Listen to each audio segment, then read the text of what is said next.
Price lord. ಕರ್ತನಲ್ಲಿ ನನ್ನ ಆತ್ಮೀಯ ಸ್ನೇಹಿತರೆ, ಇಂದು ನಾವೆಲ್ಲರೂ ಧ್ಯಾನಿಸುವಂತ ದೇವರ ವಾಕ್ಯ ಸಂದೇಶ ಜ್ಞಾನೋಕ್ತಿ 22ನೇ ಅಧ್ಯಾಯ 1ನೇ ವಾಕ್ಯ.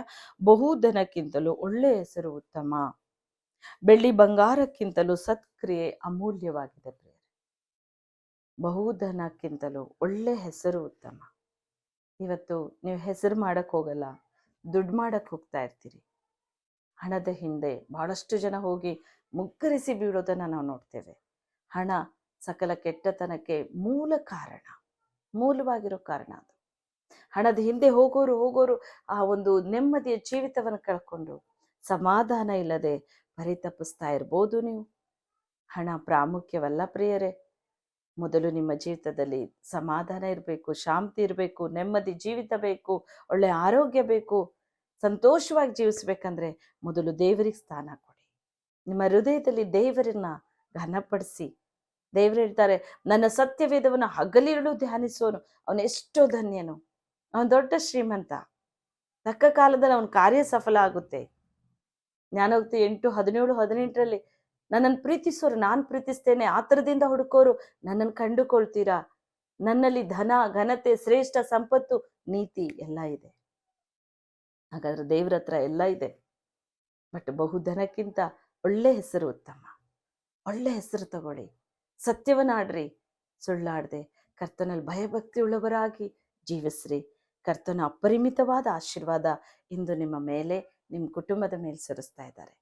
ಹಣದ ಹಿಂದೆ ಓಡದೆ, ನೆಮ್ಮದಿಯನ್ನು ಕಳ್ಕೊಂಡೆ ದೇವರ ಹಿಂದೆ ಹಿಂಬಾಲಿಸ್ರಿ.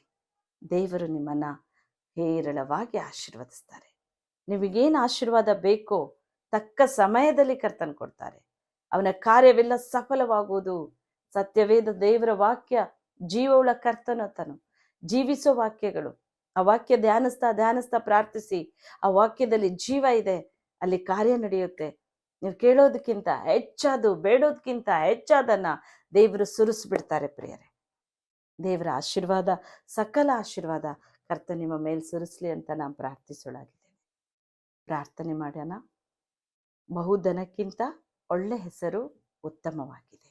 ಆ ಒಳ್ಳೆ ಹೆಸರನ್ನ ಗಳಿಸ್ರಿ. Thank you heavenly father. ಪರಿಶುದ್ಧನಾದ ದೇವರೇ, ಸ್ವಾಮಿ ನನ್ನ ಸಂಗಡ ಸೇರಿ ಪ್ರಾರ್ಥಿಸ್ತಾ ಇದ್ದಾರಪ್ಪ. ಅಪ್ಪ, ಅವರು ಮೊರೆ ಇಡ್ತಾ ಇದ್ದಾರೆ ಪ್ರಭು.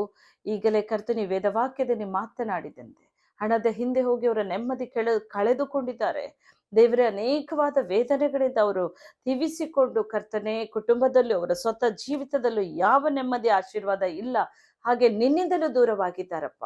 ಅಂತ ಒಬ್ಬೊಬ್ಬರನ್ನು ಸ್ಪರ್ಶಿಸು, ಅವ್ರ ಹೃದಯದಲ್ಲಿ ನೀನು ಪ್ರವೇಶಿಸು, ಅವರ ಕುಟುಂಬದಲ್ಲಿ ನೀನು ಪ್ರವೇಶಿಸು. ದೇವ, ನಿನ್ನ ಹಿಂದೆ ಹಿಂಬಾಲಿಸೋರು ಕರ್ತನೆ ಸಕಲ ಆಶೀರ್ವಾದವನ್ನ ಹೊಂದಿಕೊಳ್ಳುವರು. ಧನ, ಘನತೆ, ಶ್ರೇಷ್ಠ ಸಂಪತ್ತು ನೀವು ಕೊಡೋ ದೇವರಾಗಿದ್ದಿ ಸ್ವಾಮಿ. ಹೌದಪ್ಪ, ಅವರಿಗೆಲ್ಲವನ್ನ ಹುದುವಾಗಿ ಕೊಡು ತಂದೆಯೇ. ಅವರು ನಿನ್ನನ್ನೇ ಹಿಂಬಾಲಿಸಲಿ. ಒಂದು ವೇಳೆ ನಿನ್ನನ್ನೇ ಆತುಕೊಂಡು ಮೊರೆ ಇಡ್ತಾ ಇದ್ದಾರೋ ಪ್ರಭು, ಅವರಿಗೆ ಅಪರಿಮಿತವಾದ ಆಶೀರ್ವಾದ ಈಗಲೇ ಇಳಿಯಲಿ ಅವರ ಮೇಲೆ. ಪವಿತ್ರಾತ್ಮನೇ ಅವರನ್ನು ಆಶೀರ್ವದಿ, ಸಮೃದ್ಧಿ ವೃಷ್ಟಿ ಸುರಿದು ಬಿಡು ಸ್ವಾಮಿ. ಅವ್ರಿಗೆ ಏನು ಬೇಡುತ್ತಿದ್ದಾರೆ ಎಲ್ಲವನ್ನ ಕೊಡುವಪ್ಪ. ಯೇಸುವಿನ ನಾಮದಲ್ಲಿ ಅವರಿಗೆ ಉತ್ತಮ ಹೆಸರು ಬರಲಿ ಪ್ರಭು. ಒಳ್ಳೆ ಹೆಸರು ಕೊಡು ಕರ್ತನೆ.